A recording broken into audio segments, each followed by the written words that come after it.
Hello. Welcome to episode number 6 of Hybrid Unlimited. Wow, we're packing these up. We're banging on all cylinders. All cylinders. Full speed. Head first. Head first. You know what I'm talking about? Yeah, but before we talk about what you're talking about, Okay. let's address that Peloton ad. Okay. What's up with that? What's up with that? Why is everybody so sensitive? I don't understand. I really don't get it. Okay, so for those who haven't heard the ad or heard the outrage surrounding it, basically everybody's upset about the husband buying a wife an exercise bike as a gift. Is that it? Yeah. Basically, I've seen things like, oh, she was already in shape to begin with. Why did you have to get her this exercise bike? Or like men shouldn't be telling women that they need to look a certain way. And it's turned into this whole dialogue that I think is totally ridiculous. Because you tell me if I put on 1 pound, the first thing you say to me is, you look fat, you need to do something about it. Uh-huh. You literally called him fat face earlier. Yeah, she said it Did I? today, right? Yeah. So it's like, and there's nothing wrong with that. I want that. You know what I mean? You need somebody to keep you accountable. That's what your partner should be, a no bullshit person who... You want an honest partner. You get a little chubs, they get you a $3,000 Peloton bike to burn it off. Like, that's an amazing gift in my opinion. And that's not to say that that's the reason why that husband bought that Peloton bike to that wife, right? That's totally up to the viewer's interpretation, and it's Sure. totally flawed. I mean, In you my can- yeah. opinion, it's incorrect. You can interpret it in any way you want. But let's say worst case scenario. He thought she was getting a little chubby. He gets her this bike, super expensive, I think that's a good move on the husband. That's like a motivating way to help inspire your significant other to work out more. Yeah, To be healthier. If my wife or girlfriend bought me like a huge... Which you don't have, by the way. Which- This is Jake Boly. He's single. I'm very single, but if somebody bought me like a huge squat rack, right? Like a high price item for like a holiday, like that's a good gift idea in my opinion. When I heard the controversy, I looked at the ad and I was like, what? And so in my office, I'm like, well, what if the like role was reversed? Like, I would be like, oh, fuck yeah, a bike. I got a bike. I got a new bike. Like, I wouldn't want to pay for myself. This is a cool gift. And are people who are seeing this ad also assuming that this woman doesn't enjoy cycling? Right. What if she loves cycling? What if she asked him for something oh my cycling God, related exactly. as a gift? What if it was her lifelong dream? She could have been have an dropping hints exercise for bike. the last 5 months that she wants this Peloton For all bike you know. for all the viewers now. And do they have an issue with the nature of the product that she received? Like, for example, what if she would have received a pair of dumbbells? You think it would have gotten the same I don't know. response? I think it's not the same association because people think cardio, you're running to lose weight. Whereas when people think about weightlifting, I think it's it's like, oh, the husband wants his wife to get jacked. It's like there's not the same negative connotation, I think. In any event, I think, yeah. I think mean, people are being overreacting. I think too the much. worst part about it, though, is that there's so many people coming at the actors. And they're like, yeah, they it's are crazy. actors, people. Like, we don't watch movies. Like, we don't watch The Joker and, like, oh, Joaquin, like, fuck that guy. Like, Well, no. he is a little crazy. Well, he is. But, like, But he's not a bad person. it's not his character as Right, a right. person He's in not the real Joker. life. Like, come on. That was they were saying in that news show we were watching, the freaking male actor had to come out and defend himself and say that the Peloton ad and all these ideas that people are throwing towards it don't represent the way he feels, and it was like this whole thing. You know what's interesting? Now that you mentioned that he took on a lot of the heat from the ad, but she actually benefited from it. Yeah, that's crazy. Yeah, because of the whole Ryan Reynolds thing. Uh-huh. Okay, So so she for those went who on don't to- know about that, Ryan Reynolds was able to get the same actress who played the wife in the Peloton ad, to do an ad for his what's it Gin. called? Avion. Yeah, it's gin. It's a gin company, and basically, she's in this ad. She's broken up with the guy, and she's super emotionally distressed about the whole thing, and she's slamming back his gin. But I mean, They actually made the perfect loop. Did you watch Yeah. the video? it was a loop. Yeah. Oh, I don't know if the full ad is a loop, but they made a perfect loop. It's actually good. That's good. For But yeah, so the fellow guy got a TikTok ton of fans. heat, and she benefited from the controversy, I And guess. that's- And hold on, and let's talk about the impact that it had on Peloton, What did they say? They lost what? 1 billion 1 market billion share. Like a worth yeah, of it was shares. like $500 million, I think. But also, I think it was probably like we had heard in that video. Like I think it was honestly, and I've talked about this with a friend. I think this is probably the smartest thing they could have done. Right? It's like they walked, I think, the line of controversy that it got people up in arms and talking about them. But Did it they really, do you think that was the goal? But here's the thing. That's what I was like thinking. I'm like, honestly, if that was their goal, is to cause a little controversy, because now look at all the free press they're getting. Yeah. And they're not going anywhere. They're huge. They're going to bounce back just fine. People are going to be mad. They're going to forget about once the next big thing comes along, they're going to forget. I mean, look at everything else in media. It's like something bad happens, you're up in arms for like a week, and then something else happens, and then you're gone, and you forget. So now everybody is talking about them and knows them. So in one of the interview that we were just watching, the president of the marketing campaign that orchestrated that whole ad, she was saying that there's no such thing as bad press. Jake, what do you think about that? You work for BarBend, and obviously, like, you guys put out a ton of articles and blogs and whatnot. Do you think that, if you were ever to write something that's controversial and people start misinterpreting your message, would you interpret that, or would you think that that's something good that people are talking about the article at BarBend, or you think maybe there's sometimes press could be bad? So I think it all depends on the context of the situation, right? Because like bad press, I don't think is indicative of something that's just very flawed.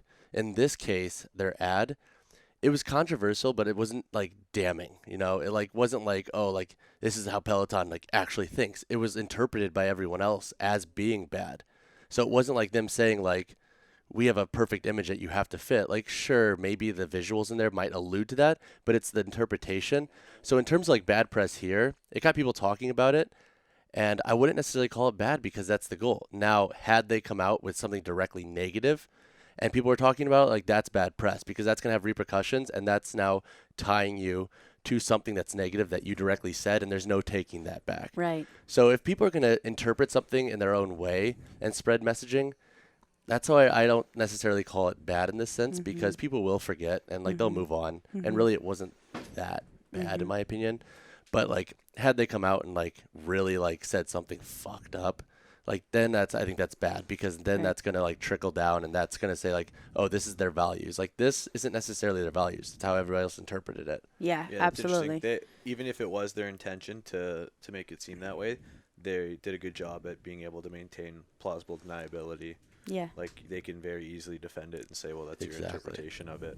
Exactly. That's my thought. It's like they walked that line, and if the marketing company, if they plan this, like, fuck, that's like next level thinking of smart. Like, seriously, hire them to get your name out there, because like they walked that line between like, we made something that now everybody's talking about. Look at all the free press they're getting. They sunk a ton of money into this ad, and now look at it. Like, we made it. Like, everyone's talking about it. Like, we're talking about it. Yeah. A bunch of big brands, I feel like, take on this strategy to get their names out there. What was the latest Nike scandal? Remember? Is it the Kaepernick one, or is That was a there's big something one with after Nike. it? But no, I don't know if the other one was intentional, but it was they released this limited edition shoe, and on the back it had a variation of the flag that resembled the flag during the time of the Confederacy and stuff like that. But it wasn't the flag. It wasn't the Confederate flag or anything actually even related to it, but just the fact that people were able to like make a connection between. But two I wonder things again if it's intentional, because they had to pull them. They pulled all the shoes off the shelf.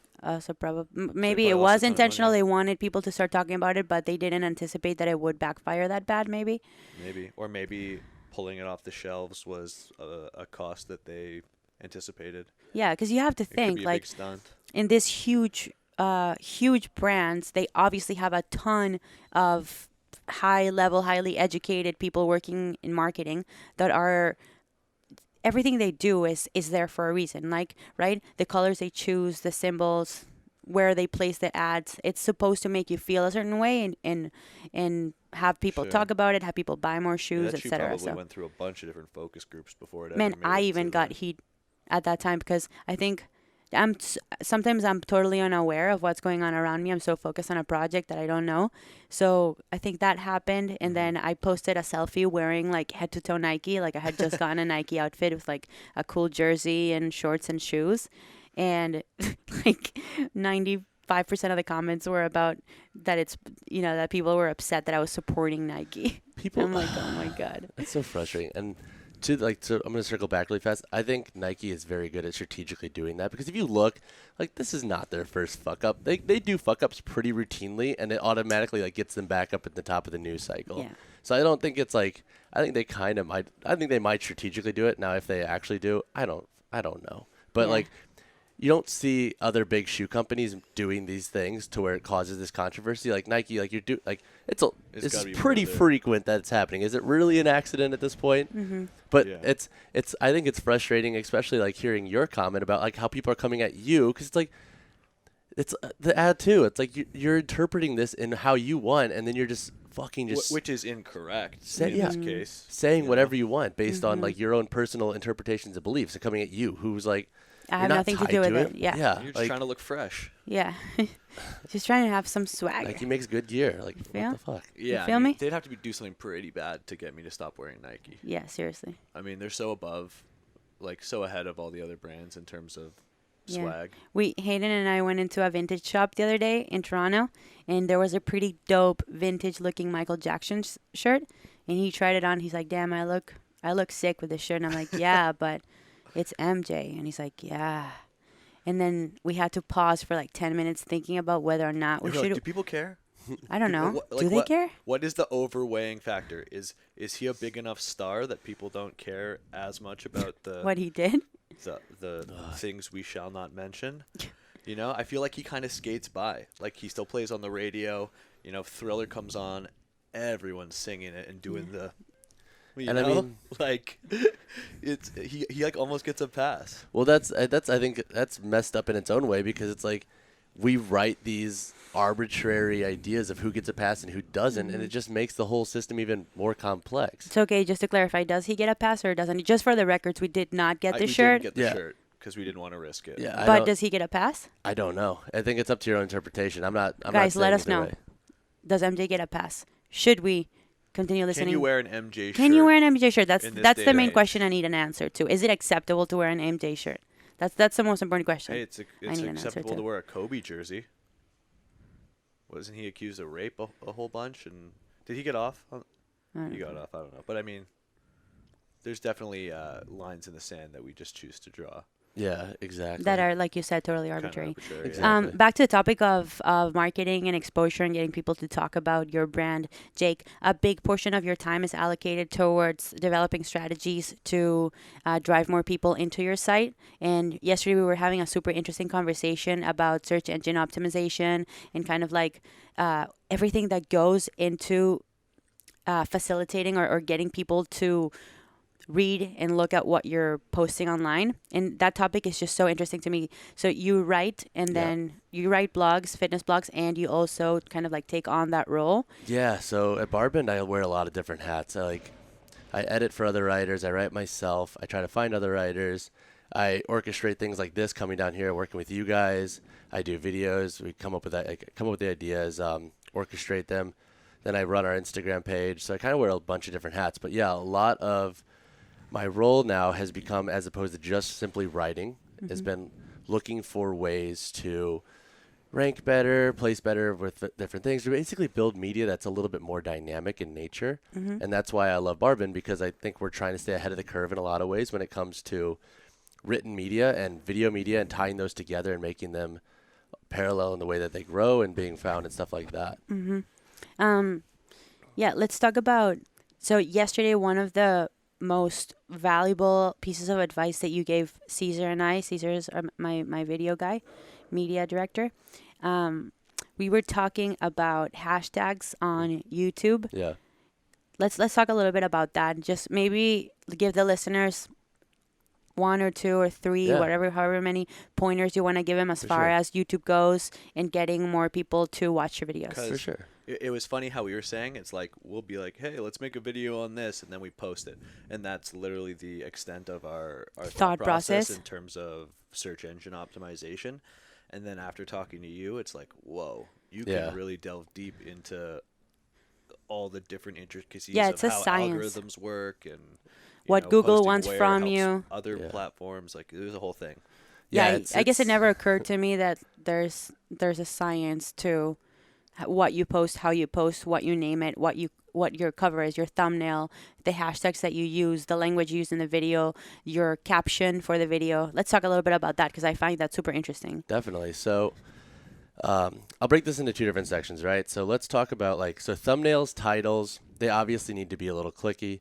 That's like inherently like a creative thought process that I like to allocate to. So when you want to make something visual, sync all your creative thought there. Where people miss the mark, I think, is exactly like you guys said, right? The intricacies of YouTube itself, how it's grown, how it's owned by Google. So pretty much the way you got to see it is that Google and YouTube, we essentially try to see them as similar things, right? So it's they're going to have a little bit of similarity when it comes to their algorithm. Now, how similar they are in terms of when you search something, what comes up and how it comes up, that's up for debate because obviously Google doesn't share their algorithms. Otherwise, everybody would be like, oh, I'm ranking number one. Mm-hmm. That's not how life works. So when it comes to YouTube specifically, and for anyone listening who wants to make videos that are a little bit more dynamic in nature, that maybe rank better, maybe get you a little bit better, especially when you're a younger channel, a couple things to keep in mind is to one, always think about your video as if it's an article, right? So it's when somebody types in how to do a high bar squat.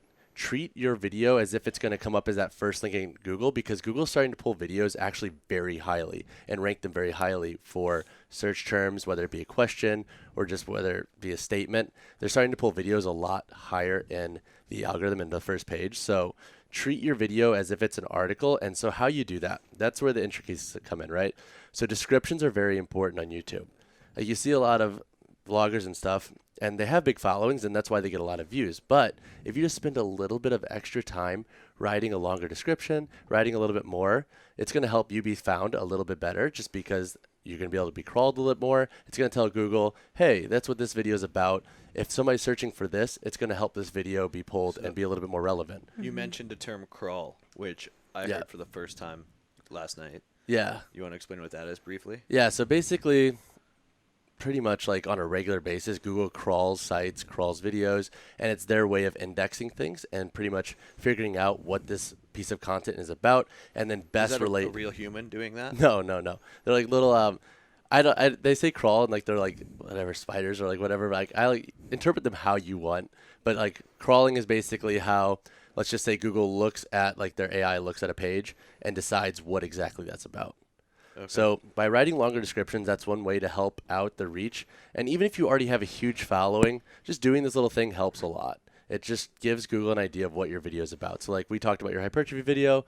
We talked, okay, let's write a longer description on hey, hypertrophy is this, and training it's this. This is how you kind of train for it. Doing that stuff helps a lot. Mm-hmm. Another thing to do, another thing to keep in mind is how you're tagging the video. So similar to Instagram, right? So when you post a squat video or a squat post or something that you want to resonate for a very specific topic or a powerlifting post, for example, you're not going to throw a bunch of hashtags in there like weightlifting, CrossFit, because it's not the same thing. And they'll actually dink you for that. They'll be like, oh, they're just trying to cram this post and get it up on all these different topics. Instagram actually hurts you for doing that. So similarly there, when you're tagging your videos on YouTube, just be a little bit more mindful of what the video is about and what you're typing in. Super helpful to do. A lot of people just copy and paste the same tags over and over again. I used to do that. we that's something we spoke about. But be a little bit more in tuned with what the video is about and how you're tagging it. Mm-hmm. Super, super helpful. That also helps it be pulled for individual longer tailed words. So we talked about hypertrophy benefits. Tagging that will help Google be okay, that's what this video is about. It'll pull it for that term when people type in hypertrophy benefits as opposed to just hypertrophy. Mm-hmm. Third thing to think about with YouTube videos in general is really trying to optimize all the features they give you in YouTube Studio, right? So using cards, using in-screen, that's all very important because the more those get engagement, the better your video will come off as being quality content because you're providing a piece of content and then you're giving cards and putting time into oh, this is a relevant topic that extends off this topic. Sorry, what's cards? So the little banners up top, the little explanation part of the eye or whatever it is where it pops up and it shows you if you were muscular hypertrophy is this, and then you had a separate video on training hypertrophy for lower body training. Yeah. That little thing pops up. That kind of links to another video. Exactly. So doing everything like that, literally just YouTube tells you to do. Like when you upload a video, it gives you like the 4 things. Like do those. Spend the extra time doing them. It makes a huge difference. So add cards where they're relevant. Don't just drop shit in just for the sake of dropping shit in. Unless you want a video to be found, like go ahead. But try to make it a little bit more relevant in nature. Adding an in screen. So adding in relevant videos at the end. Adding in links to your site if you have that reach yet on YouTube and they allow you to do that. That helps a lot too. Because the more those get click-throughs, Google and YouTube are going to be like, okay, like this is a piece of content that's directing them towards more useful content, which helps them because obviously they're staying on YouTube longer. So I loved also what you said on this same topic, what you said yesterday about following the rules of YouTube versus taking shortcuts and how it can impact your channel in the long term. You want to talk a little bit about that? Yeah, 100%. Before he does that, I thought there was one useful thing that you shared yesterday, which was one. Well, Only one. One related to what he's talking about right now, which is an app that you said if you type in a specific topic, it'll give you all the relevant tags for that topic. So there are a ton of different tools you can use to help out, and like you can use there's a bunch of like keyword finder is a good one. Like that basically just helps you come up with, like when you're writing about like the back squat, like seeing what's relevant. And honestly, you don't even need an app to do that. What you can literally do, and this is for any beginner who just wants to start writing about something or they're trying to build their own site, and you don't have to be in the fitness industry to do this. Just type in what you're going to write about or make a video about, type it in on Google, and then look at like what comes up on that first page in the titles and the little meta descriptions, meta tags. Like look at all the keywords, and that'll give you a good idea of what is like being seen as relevant for that term. So if I typed in high bar back squat in Google on its own, and I scroll through like the first 5 links, you'll usually see like how to back squat benefits, back squat muscles worked. That's an indication that, hey, these are all relevant things to add in to make you a little bit more like visible there. Yeah. What was your question? And then my question was about playing by the rules versus taking shortcuts. Yeah. And how it impacts your channel. So no matter what industry you're in, especially with content, Google and YouTube, they'll always catch up to you if you try to skate by. Like if you try to do sketchy tactics to bring in traffic, and that's like something that I love about us at BarBend. Like we're very like to the T on the best practices, and that's why we don't get dinked with all the updates that come with algorithm updates, because you'll see sites that try to like use like tactics to influx their traffic, and then eventually when the algorithm updates, you get hit. So for other websites out there, or people who build content, doesn't have to be fitness related only. Like I want to make this inclusive to everybody. Be very wary of not doing some of the stuff we just talked about, like copy pasting, descriptions, tags. Just play by the rules, spend the extra time every time you do a piece of content, and that will help you in the long run. Because the last thing you want to do is get to a point where you have like, let's say I'm in the business of like growing plants, and I built this site and I have 200 articles about growing plants. Traffic is good. Like I've been really, really good with all my stuff. But then an algorithm update comes along, and I haven't been doing like the best practices with stuff, or even like, let's say I have a YouTube channel, and all of a sudden my like views start going down. Now I have to go back in through all that shit and figure out where I fucked up at, as opposed to like doing the right things, like tagging it correctly, writing descriptions that are individual and not copy pasted, plagiarized from the article or whatever else it is. So that only adds the complexity of it. So just by playing by the rules, it ensures that down the road, especially as you get more in the weeds of producing, you don't have to go back and do a ton of updating and spending a ton of time, because then that's taking away time from your present, which is... So the idea is that... Where can the rules be found? There are a lot of different outlets you can look to. Like, honestly, like if you just go to like any like kind of generic-ish SEO site, you can get the basics and kind of keep up with it. And like the more you want to get into it and the more you learn from that basic site will help direct where else to find stuff. So like looking at like the Google like Search Console feed and like Twitter feed and stuff like that helps, because they kind of give like an indication of when stuff's going to be updated. But to be quite honest, like to do it really right, like you should kind of look for like a consultant or hire somebody who has the knowledge and they could teach you, because it's like, it is a beast that like I'm still learning. Like it's like still like there are people like so much in the weeds on this stuff that you have to be plugged in all the time and see trends, because that's a lot of what SEO is based off of. I think is hiring trends. an SEO consultant would be super beneficial for anyone, people starting their own channels, people with already existing businesses. 100%. And I wish people could hire you, man. Yeah, it's funny because like even with companies like that just do apparel, for example, they're like, oh, like I don't need an SEO consultant to run my site, but it's like having somebody come in and just help you structure things better to be found for whatever it might be, or just like set you up for success in the long run is so key. How do Like, how you mentioned yesterday that these best practices, playing by the rules, builds up your channel or blog's resiliency to changes in the algorithm, right? I found that interesting too. So yeah, my question about that is, Yeah. so are you're working based on the idea that although the algorithms are constantly changing, there's sort of like a core value system that they're going to stick to. So they might refine here and there, but as long as you keep up with current best practices and how they change, you're never going to have to do a complete overhaul. exactly. And one thing I want to make clear too is at the end of the day, like you got to play by the rules, but what really is like the driving factor of all of this is quality content.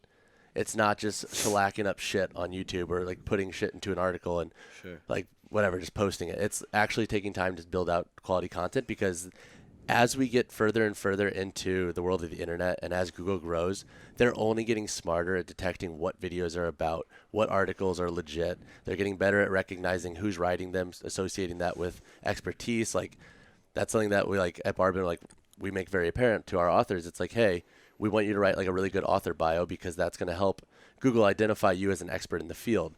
So like when we have like Ben Pollock writing for us, like we have him build out a nice little author profile. So Google's like, this guy knows his shit on powerlifting. He's a powerlifter. His site says he is a powerlifter, and yada, yada, yada. Does Google crack down on those super clickbait titles? So if you have like a title that just draws people in, and it's literally the worst thing that can happen to you is when you get caught by one of those and you're like, oh my God, what an interesting topic. Click, and it's something completely different. You're just like, ugh.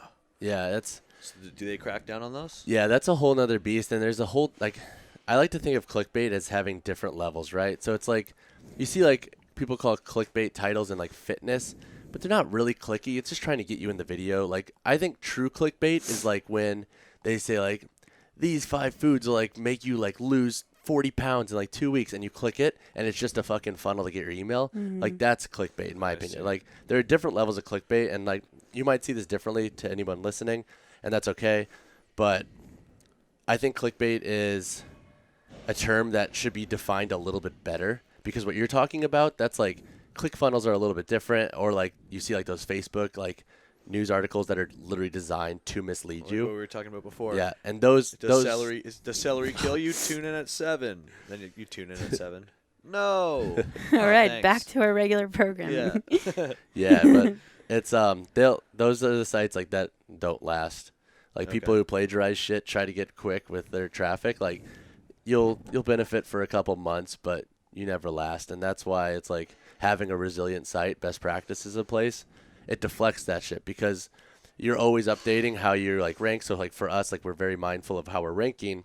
And the big thing and the big tip for anybody who's trying to build a site and like write content, build content, and I talked to my buddy Avi Silverberg about this a lot, is that don't panic.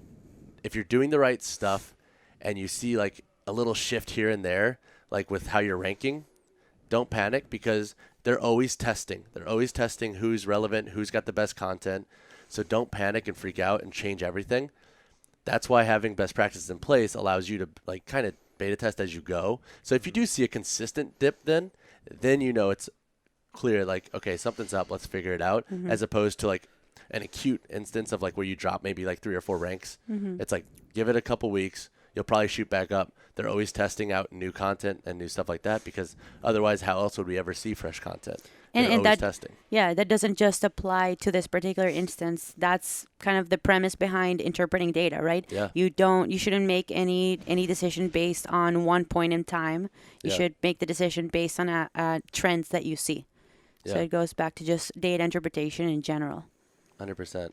I think that's like that's such an important skill that folks neglect sometimes, and it's okay like to not know that stuff, but if you don't know that and you own your own site and you want to build media, like find somebody who does Mm-hmm. and learn from them, pick their brain, because it's going to make you way more resilient For no matter sure. what industry you're in. What about thumbnails? Like, what's the rule? Thumbnails are tricky, right? So it's like, I don't have the most like artistic eye, I don't think. Like, our graphic designer is phenomenal at BarBend. Like, he is so goddamn good at what he does, and like that's the thing. Like, the team we have is like so damn good at taking care of like their roles and their strengths. But for thumbnails themselves, some things to think about are, one, just ask yourself the question, like, if I didn't know who you were, like if I didn't know me, would I click this video based on what I'm seeing? And then that kind of can help you be a little bit more objective, because I think, like, let's talk about fitness. Like, if I wanted to post a video of like a deadlift, like, I'm going to be a little bit biased towards what I want to see because of you got to think of my training age, like where I'm at, versus somebody random who might not even know what a deadlift is. So no matter what, always ask yourself, like, would I click this video if I didn't know who this person was? Also, making it visually appealing. So I like to, like, the best thumbnails in my opinion are the ones that are very like illuminated around what the focus area is, because it draws the eyes in really quick. You don't need a ton to do it. Like, just highlight a little bit around whatever the object might be. I think Max Tuning does a really good job at that, and so does Christian Guzman. And they're kind of like, I guess we could call them OG YouTubers in the fitness space, but like they're very good at thumbnails. And I know people are like, well, they make clickbait. It's like, no, they really don't. Mm-hmm. Eventually they get to whatever the title was in their video. Like, Yeah. shut the fuck up, move on. Like, you have better things to do with your life. But when it comes to text, this is important. Keeping it to a certain percentage, right? So you don't want huge text over your thumbnail, because that can actually dock you a little bit. So like keeping it between, I think it's like, I want to say 15 to like 25% of like space on the thumbnail itself should be dedicated to text if you're going to use text, but don't Got have the it Caesar? be too big. Yeah. 15 to 25%. um, No, 15 to 25%. So a quarter tops. Yeah, but somewhere around there, and you can honestly just look that up, because that's like public information, and that's like same thing with like Facebook posts and stuff like that. Like, they'll make you have a certain amount of percentage of text for certain posts on different mediums and so forth. So that's something to consider, especially with YouTube, is just be a little bit more mindful of the text you're putting on and how much space it's taking up. And honestly, if you don't know, just Google it. Like, we're talking about Google right now, but like, just Google it and search it, and you should be able to find that information pretty easily. Cool. Also, real quick for our listeners, in 30 seconds, elevator pitch. What's BarBend? BarBend is an outlet for strength sports. So we cover CrossFit, weightlifting, strongman, powerlifting, and a little bit of bodybuilding. We basically write on the big news, like events, big lifts, world records, and so forth. We do a lot of exclusive content with athletes like yourself. We do educational posts. We have guest contributors who are frequently writing for us. We try to keep it a little bit more diverse in the nature of the content we're writing. We don't want to just give all of our eggs to one strength sport. And on YouTube, we do a lot of product reviews. We do a lot of educational content, and then we do some reactions to videos to big lifts and so forth.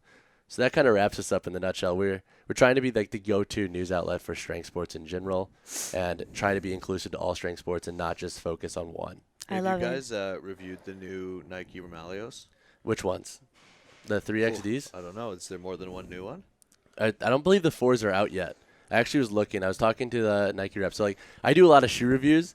So man, if you need any kind of cross training or lifting shoe review, hit me up. I got you. Like, I like know all about the training shoes. But the Nike 3XDs are good. I like them a lot. The Is Nike. that basically like the current Romaleo? It's got the longer tongue. Yeah, it's got like the beefed up tongue and stuff. I like that.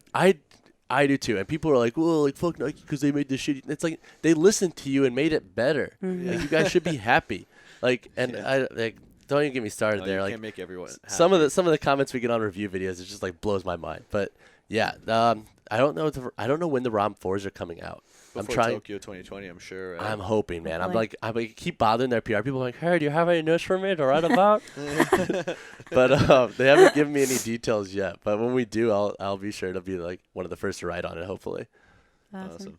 What do we have for fitness gossip? Well, remember we were talking about Conor McGregor's return to the octagon? Yeah. So apparently, Dana White said that if Conor beats Cowboy Cerrone and Khabib beats Tony Ferguson, that he'll set up a fight with a rematch with Khabib and McGregor. Khabib Nurmagomedov. Khabib Nurmagomedov. The name nobody can say. That's But, wild, man. Man, I Connor's getting there's a lot of doubt surrounding him and his return, and I hope he proves everybody wrong. I 'Cause hope so too. He's just so good for the sport, and he's kind of like a guy like Masvidal, where you just want to see him succeed. And even though he's can come across as kind of like a prick and being cocky, I love him. it's like he does it so well that you can't hate him. Yeah. Question for you guys, Go though. ahead. Let's circle back to the first topic we opened up the podcast with. Yeah. Peloton? Conor McGregor. He's been a little bit controversial in his career. Does he get a pass? And if so, why? Like throwing the chair at that bus, that was a lot. Does he get a pass? He Here's the totally thing, did I get a feel like pass. he I think totally he gets a pass. he gets a pass. He's at that level of eccentric where people just chalk it up to like, he's a crazy guy. Yeah. You know? Especially because like most of his quote unquote bad press comes from kind of like aggressive events, right? Yeah. Like punching an old guy at a bar. Things that are in line with being a crazy fighter. Yeah. Yeah. It's like he's playing. It's all stuff that plays back to his character. Almost. It's like Mike Tyson. He gets a pass somehow, right? That guy's back in movies. He freaking bit a guy's ear off. Yeah. And everyone's like, yeah, but Look, but he's Iron Mike. I think there's two things that you absolutely do not. Three things that you absolutely do not get a pass for: hitting woman, killing woman, obviously. Anything to do with kids, don't get a pass. Nothing. Like you look at a kid, fucking weirdo. All right, let's just clear that up. Finally, stealing. Three things. Stealing? You put stealing? What about like over like racism or something like that? Yeah, racism too. Racism Yeah. stuff. That But- did Kramer in. Yeah. So hitting or killing women, looking at kids weirdly, or doing anything to kids, racism, and stealing. Like stealing what? Like, Intellectual say- property? Huh? Like other people's ideas? Or you mean, or... No, like money. Like say that a wife gets divorced from a guy and like she does something sketchy and like she transfers all of his funds to her account. Oh, okay. Like that's not okay. Sure, but I feel like publicly people Yeah. don't care, especially with celebrities. That's why it's my fourth one. Oh, okay. Yeah, It's not as important as the rest, but it's still there. Like I don't think it's okay to steal. Yeah. You know? Do you think it's okay to steal? Well, obviously not. Okay, But, just making sure. I mean, people come back. Celebrities Yeah. are able to recoup their... Yeah, bro, that's why public it's the fourth identity. one on the list, all right? Don't get done. I'm not trying to create controversy here, okay? Yeah, right. Oh But back my to Connor, I think Totally I gets a think, pass. I think you're right with that. He gets a pass, and even like, I don't know, the smashing the phone on South Beach. It's like just part of his crazy eccentric behavior. Mm-hmm. Fun fact: he was at Hybrid. He was training at Hybrid 1.0 Yeah. that night, right before he went and smashed that guy's phone on South Beach. Yep. So he dropped in. The other gym was smaller and like very private. So I think I remember seeing that picture of Alex and him posted. yeah. That. He used to come when he was staying in Miami. He used to come train at Hybrid That's just so he sick. could get away from people. But yeah, then he freaked out, I guess, that night and smashed some guy's phone. What was the other thing? Yeah. Punching an old man in a bar. Yeah, and To be fair, the old man did. I think he said something like McGregor was going to buy shots for the whole bar, or like a drink for the whole bar of his whiskey, and the guy told him it was shit and that he didn't want it. Yeah, I So, feel like I that mean- one. You just like just take it and give it to somebody else. Then, man, like, Yeah. It's why like, are you gonna really? provoke a fighter? Like, Yeah. why does that have to even Or be just said? why just be a dick to begin Yeah. with? So it's like obviously that doesn't give you the right to blast someone in the face. Yeah, But like I understand why he was upset. 100%. Other thing, I mean, if we're on a UFC thing, did you guys see the fight with Biggie Boy and Overeem? Is that the wait? Hold on. Is that the lip one? Yeah, That Right, was gross. disgusting. Anyone who hasn't seen that, give that a quick Google. Alistair yeah. Overeem's lip. That might be the worst cut I've ever seen in fighting. Period. yeah. I'll plug it in right here. Give him like a 3-second count. Cover your eyes if you can't handle it. Yeah. Here, it's gonna pop up in 3, 2, 1. Oh! Nope. I'm good. I'm good. Oof. Yeah, no, that was something. It was literally like there's a picture of him smiling with it, and you can literally just see straight into his teeth, and it's just totally separated. Oh, man. Have you ever gotten hit in the face and like cut anything open before, like really bad? Not really bad, but a couple in hockey fights. Nice. I had them shaved down, but I had really sharp eye teeth. Yeah. So anytime I got Oh hit my there, it God, just you guys. cut me right open. Oh No, my God, don't you show guys. me. I'm not looking at it. No, Oh my God, you she's guys. on a Florida man tear. Oh, no. Are you ready for this one? I'm excited because you seem excited. Florida man found partially eaten by alligator died from meth overdose. What?